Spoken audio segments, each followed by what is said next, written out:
Bonjour, je suis Amy et je vous emmène sur les routes de Centre-Val de Loire à la rencontre des acteurs pour la planète par les travaux publics. Vous voulez en savoir plus? Alors suivez-moi. Aujourd'hui, nous nous rendons à Sorigny en Indre-et-Loire pour vous parler infrastructure de recharge. En France, le secteur des transports compte pour plus de 30% des émissions de gaz à effet de serre. La décarbonation du secteur repose sur le changement de nos habitudes et notamment sur le développement des mobilités décarbonées. À fin 2022, 1 million de véhicules électriques ou hybrides rechargeables seront en circulation. Le déploiement des infrastructures de recharge doit aller de pair avec cette évolution. La commune Touraine-Vallée de l'Indre a construit à Sorigny un centre routier pour répondre à ces nouveaux besoins. Pour en savoir plus sur ce projet, nous avons rencontré M. Éric Loison, maire de Thilouze et président de Touraine-Vallée de l'Indre. Monsieur le Président, le centre routier, c'est quoi? Isoparc, une zone d'activité de 235 hectares tournée vers l'environnement essentiellement, avec une préoccupation au départ, intégrer donc l'industrie et le commerce dans le milieu naturel sans le saccager. Donc c'est un parc éco-responsable. Depuis le début des années 2000, nous avons adhéré à une charte qui s'appelait la charte Palme, une démarche donc haute qualité environnementale. Aujourd'hui, Isoparc est doté d'un certain nombre d'équipements, dont ce centre routier qui sera équipé multi-énergie. Pouvez-vous nous en dire plus sur ces énergies?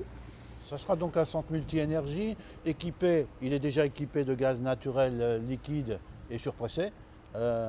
Il sera équipé de carburant traditionnel, bien sûr, de stations de lavage, d'une station de production d'hydrogène et d'une station de distribution qui sera mise en place en 2022.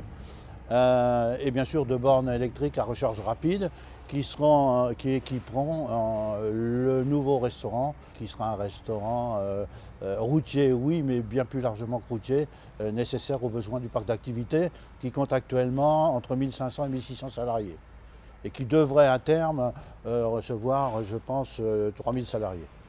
Donc un parc d'activité qui est doté de ce centre routier. Pourquoi? Tout simplement parce que je pense que dans les 10 années qui viennent, on aura 1000 poids lourds jour pour faire fonctionner, je dirais, l'ensemble des entreprises du centre. Pour réaliser ce centre routier, il a fallu tout le savoir-faire des entreprises de travaux publics. Jérôme Rousseau, quelles sont les solutions apportées par les entreprises des travaux publics? Écoutez, les travaux publics sont très impliqués dans cette transition écologique, notamment avec des objectifs forts à horizon 2030. Alors nous accompagnons nos clients sur des solutions innovantes, sur des travaux propres et puis aussi sur des projets en conception-réalisation, que ce soit sur des stations de recharge électrique haute puissance, sur des stations au gaz naturel ou bien hydrogène par exemple. Alors nous intervenons en amont des projets pour les alimentations. Nous réalisons les accès mais aussi l'ensemble des infrastructures, que ce soit la partie génie civil ou bien VRD. Et nous proposons aussi des offres clés en main en intégrant la gestion, la maintenance, mais aussi l'exploitation du réseau de bornes.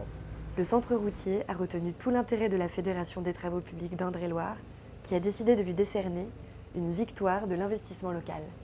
C'est incroyable tout ce que les travaux publics peuvent faire pour rendre la planète plus belle. Si vous voulez en savoir plus sur les solutions des travaux publics pour le climat, rendez-vous sur le site www.acteurpourlaplanète.fntp.fr. Vous pourrez aussi rencontrer près de chez vous les acteurs pour la planète en mars 2022 lors de Place des TP. En attendant, je vous dis à très bientôt pour un nouvel épisode d'À la rencontre des acteurs pour la planète.